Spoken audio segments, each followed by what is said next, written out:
பேசுகிறார். ஹல்லேலூயா. கர்த்தர் நாமத்துக்கு மகிமை உண்டாவதாக. ஜனவரி மாதம் 26ஆம் தேதி கர்த்தர் நம்மை மட்டுமாக காத்து வழிநடத்திற்காக நாம் அனைவரும் அவரை நன்றியோடு நாம் துதித்து ஆராதித்து மகிழ்ந்து பாடி நாம் அவரை இந்த ஞாயிற்றுக்கிழமையில் முழு மனதோடும் முழு உள்ளத்தோடும் முழு ஆன்மாவோடும் முழு சரீரத்தோடும் நாம் அவரை கூப்பிடும் பொழுது கர்த்தர் உங்கள் தேவைகளை அனைத்தும் சந்திப்பார். உங்களுடைய ஒவ்வொரு பிரச்சனைகளும் கர்த்தர் தீர்த்து வைப்பார். அப்படியாக இந்த நாளில் நாம் அனைவரும் ஆண்டவருடைய வார்த்தையை கடந்து செல்வோம். இன்றைய நாளில்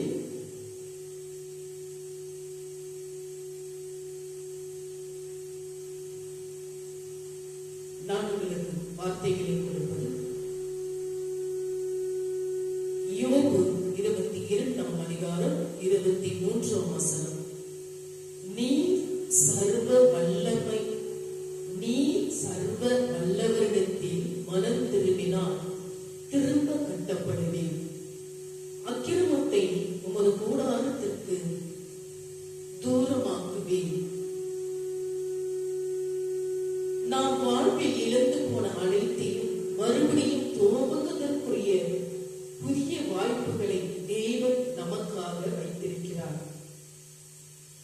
பெரும்பாலும் நாம் தேவ பயம் இல்லாமலும் தேவ ஞானம் இல்லாமலும் வாழ்க்கையின் வழி நெறியிலும் தவறுகள் செய்து கொண்டே இருப்பதால் வாழ்வில் சிக்கல்களையும் உருவாக்கி கொண்டே இருக்கிறோம். கெட்ட குமாரனை அவருடைய தகப்பன் அங்கீகரித்து தூக்கி எடுத்து புதிய வாழ்வை அருளியது போலவே நம்முடைய பரம தகப்பனாகிய தேவனும் புதிய வாய்ப்புகளை நமக்கு அருளவே வாஞ்சியாய் இருக்கிறார். எனவே அன்பின் இரட்சகராய தேவனுடைய கரங்களின் ஆளுகைக்குள் திரும்பி வந்து அவர் தரும் மீட்பையும் மற்றும் புது வாழ்வையும் இன்றே அனுபவிக்க நாம் துவங்க வேண்டும்.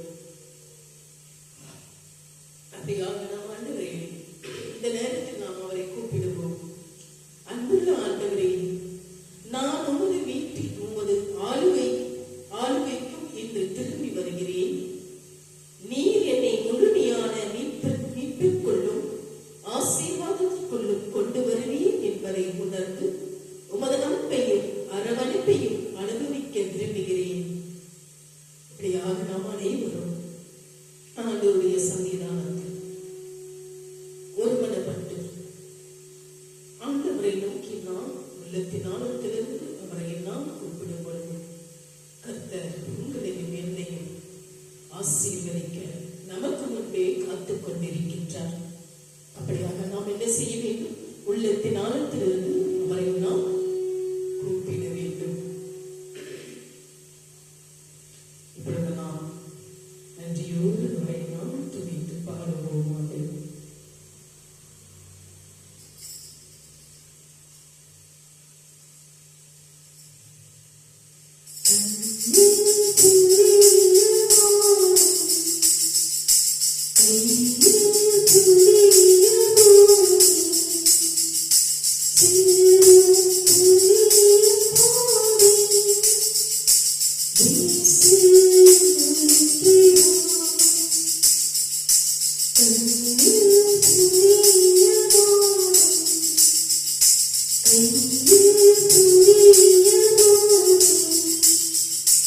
Thank you.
ஜீவனுள்ள உயிர் உள்ளது. இதை நீங்கள் ஒவ்வொரு நாளும் உங்கள் மனதில் பதிய வைத்து ஒவ்வொரு நாளும் அவனுடைய வார்த்தையை படித்து பயிர்ந்தீர்கள்.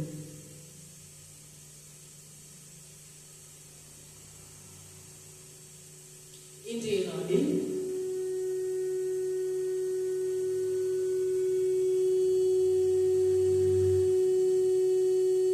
அப்போஸ்தலர்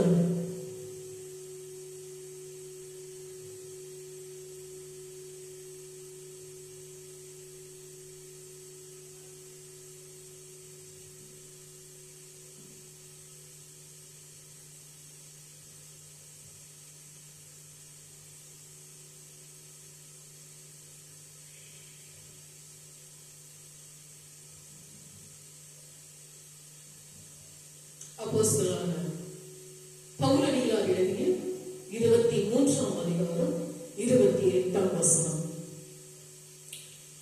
சுயநலத்தின் சுவடுகள் வெளிப்படுதல். சுயநலத்தின் சுவடுகள் வெளிப்படுதல். அவர்கள் இவன் மேல் சாட்டின குற்றத்தை நான் அறிய வேண்டும் என்று இவனை அவர்கள் ஆலோசனை சங்கத்துக்கு முன் கொண்டு போனேன். சேனாதிபதி தன்னுடைய நிருபத்தில் பகலையும் பற்றியும் அவனது வழக்கு விசாரணை பற்றியும் தெளிவாக எழுதி அனுப்பினான். யூதர்கள் பவுலை கொலை செய்ய போனதினால் அவன் மிகப்பெரிய கொடூரமான குற்றவாளியாக இருப்பான் என்று தேசாதிபதி நினைத்துவிடக் கூடாது என்பதிலும் மிகுந்த கவனத்தோடு நிருபத்தை எழுதினான். பவுல் ஒரு ரோமன் என்று தான் அறிந்து கொண்டதையும் உறுதிப்படுத்தினான். பவுலின் வழக்கு விசாரணையை தான் சரியாக புரிந்து கொள்ள முடியவில்லை என்பதையும் சேனாதிபதி ஒளிவு மறைவில்லாமல் ஒத்துக்கொண்டான். அவன் செய்த குற்றத்திற்கான உண்மையான காரணத்தை தான் அறிய வேண்டும் என்று பவுலை யூதர்களின் ஆலோசனை சங்கத்திற்கு முன் கொண்டு போனதையும் குறிப்பிட்டான். நிருபத்தின் வெளித்தோற்றத்தை பார்க்கும்போது ஒரு உண்மையான செய்தியை போல் காணப்பட்டாலும் அதன் உள்ளான நோக்கம் அவனது சுயநலத்தையே வெளிப்படுத்துவதாக அமைந்துள்ளது. தான் பவுலை ஒரு ரோமன் என்று அறிந்து அவனது குற்றத்தை அறிய வேண்டும் என்று குறிப்பிடுவதும் தன்னையே முன்னிலைப்படுத்துவதுமாக அமைந்துள்ளது. சேனாதிபதியிடம் தான் செய்த வேலைக்காக பாராட்டு பெற வேண்டும் என்ற நோக்கத்தில் எழுதப்பட்ட ஒரு நிருபமாக இது விளங்கியது.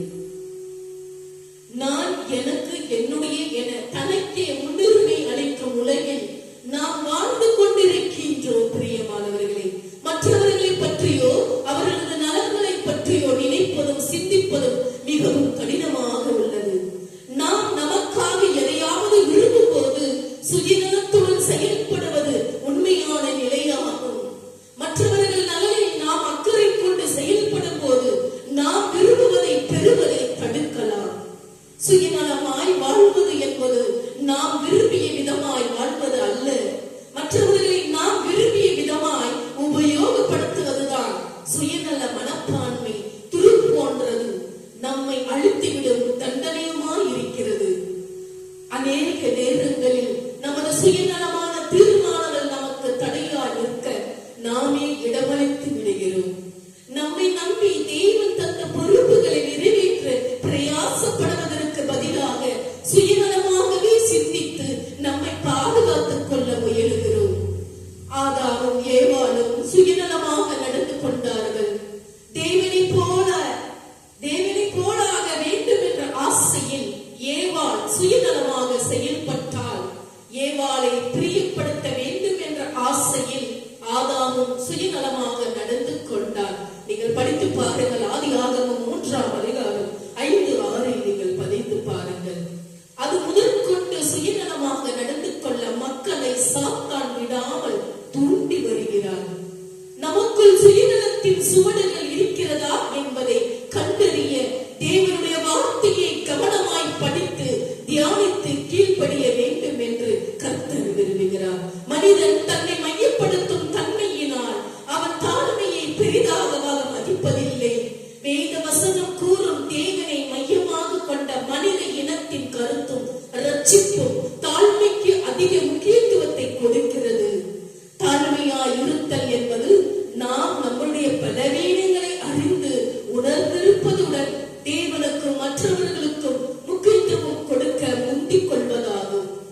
ஒவ்வொருவரும் தன் சுய பிரயோசனத்தை தேடாமல் பிறருடைய பிரயோசனத்தை தேட கடவன். கொரிந்தியர் 10ஆம் அதிகாரம் 24 நீங்கள் வாசித்து பாருங்கள். நாம் ஒவ்வொரு நாளும் கர்த்தரை எப்படி நாம் தியானித்துக் கொண்டிருக்கின்றோம்? ஒவ்வொரு நாளும் கர்த்தரை நாம் எப்படி அரவணைத்துக் கொண்டிருக்கின்றோம்? நீங்கள் ஒவ்வொருவரும் சிந்தித்து இந்த நாளில் கர்த்தர் தாமே உங்களை ஆசீர்வதிப்பாராக. இப்பொழுது நாம் அனைவரும் காலையை கடந்து சென்று பிறகு ஆண்டவருடைய போஜனத்தில் நாம் பகிர்ந்து கொள்வோம்.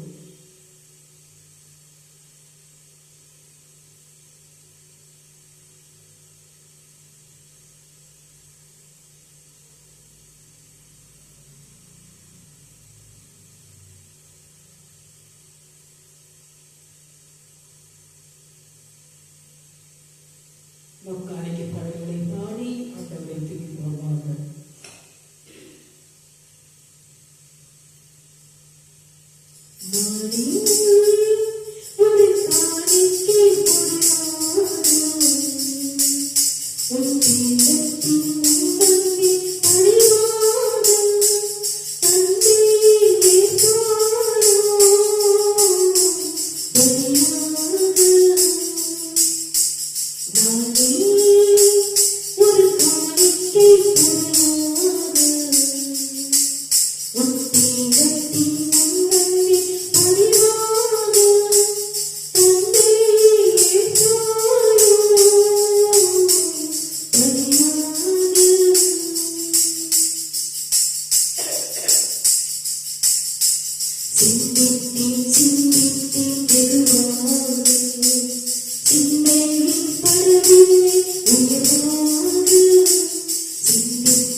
Now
இறைவா, இந்த காணிக்கையை ஆசீர்வதித்து புனிதப்படுத்தி ஆவியிலும் உண்மையிலும் உமக்கு உகந்ததாக செய்திருந்தோம்.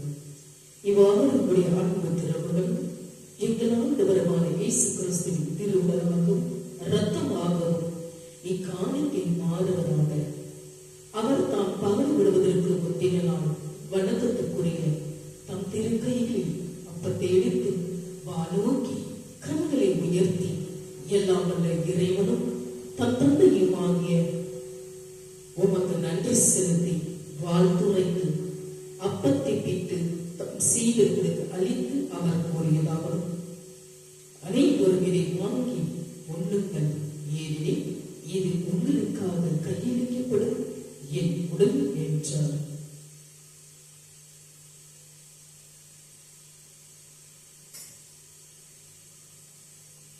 அவ்வளவே உணவருந்திய பின் வயிமை மிகுந்த இக்கிண்ணத்தை வணக்கத்துக்குரிய தம் திருக்கைகளில் எடுத்து மீண்டும் உமக்கு நன்றி செலுத்தி வாழ்த்துரைத்து தம் சீடர்களுக்கு அளித்து அவர் கூறியதாகும்: அனைவரும் இதை வாங்கி பருகுங்கள், ஏனெனில் இது புதிய நித்திய உடன்படிக்கைக்கான என்ற அர்த்தம்.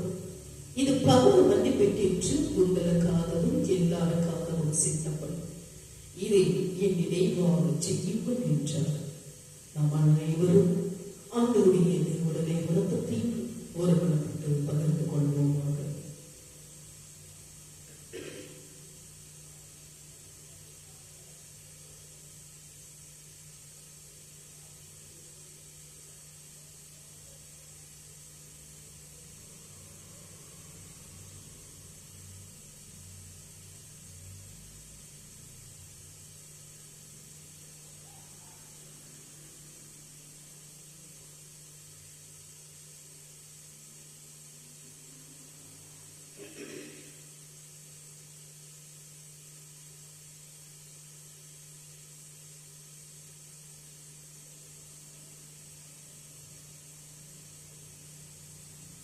நேரத்தில் நாம் அனைவரும் கண்களை அவரை நோக்கி நாம் ஜெபிப்போமாக.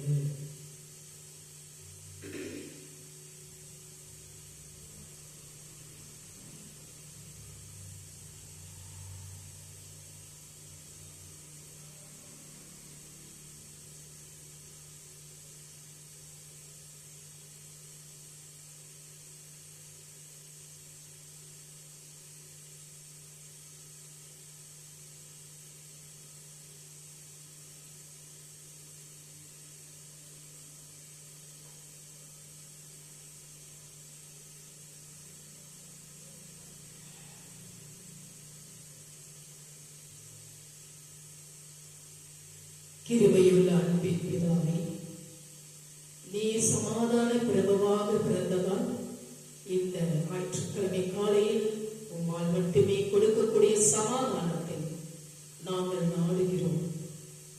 இந்த வாரம் எங்கள் மகிழ்ச்சியை களவாட முயற்சிக்கும் எதிர்பார்ப்புகளையும் கவலைகளையும் தணிப்பீராக.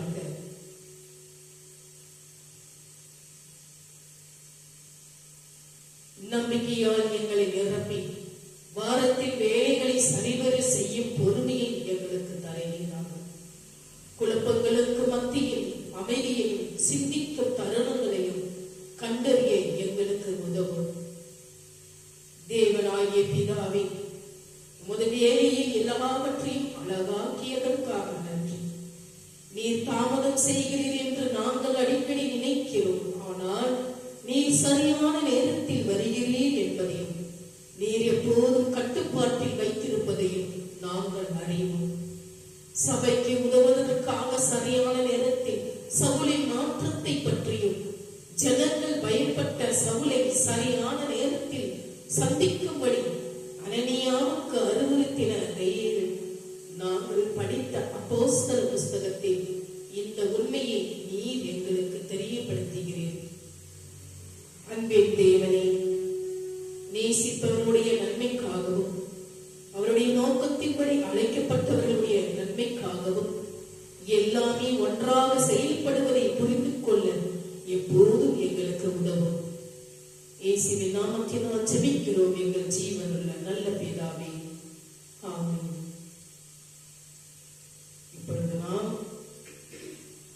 நன்றியோடு அவரை நாம் துதித்து பாடுவோமாக.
இப்பொழுது நாம் நம்முடைய ஆசீர்வாதத்தை முழுமனதோடு பெற்றுக்கொள்வோமாக.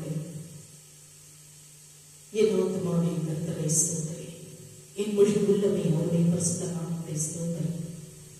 என் ஆத்துமாவே கர்த்தரை ஸ்தோத்திரி, அவர் செய்த சகல உபகாரங்களையும் மறவாதே.